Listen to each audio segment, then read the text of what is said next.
Nama kedai kita nasi belau Malay. Start pukul 4 petang sampai pukul 12 malam. Saya ada nasi gabung, saya ada nasi belau. Kalau nasi belau macam ni ayam gulai. Ayam gulai. Ini ayam gulai. Aha. Ini ikan ayo. Ikan ayo Aha. lemak, masak lemak. Style-style orang tua punya, bukan yang gulai macam kari tu bukan. Okey. Ini gulai daging. Aha. Ini gulai daging, yang ni daging kutu. Okey. Okey. Ini daging kutu. Yang ni paling top seller lah tempat kita. Ni apa ni? Ni daging goreng belengas. Daging goreng Ah. belengas. Ni ayam kicap, ayam masak merah, belado merah. Kalau pedas, belado merah dengan belado hijau. Okey, Ikan cencaru, ikan keli merah, keli hijau. Lepas tu ati pedal lah. Pedas. Kakak nak sambal timun boleh? Boleh.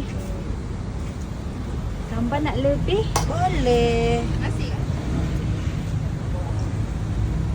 Okey, lauk. Lauk nak gulai. Ayam, akak nak bahagian apa ni? Peha boleh? Peha kiri? Oh, boleh. Belah kiri, okey? Kuah lebih sikit. Okey. Okey, macam biasa ya. Oh, dapat kaki sekali Dapat kaki 3 ketut. Macam ni berapa ringgit? Macam ni RM8. RM8. Akak niaga kat mana ni? Saya berniaga dekat Action 16, Alam Venue 1, depan klinik utama. Buka hari-hari ke? Saya buka start daripada pukul 4 petang sampai pukul 12 malam. Isnin hingga Sabtu beroperasi. Cuma hari saja kita cuti. Okey.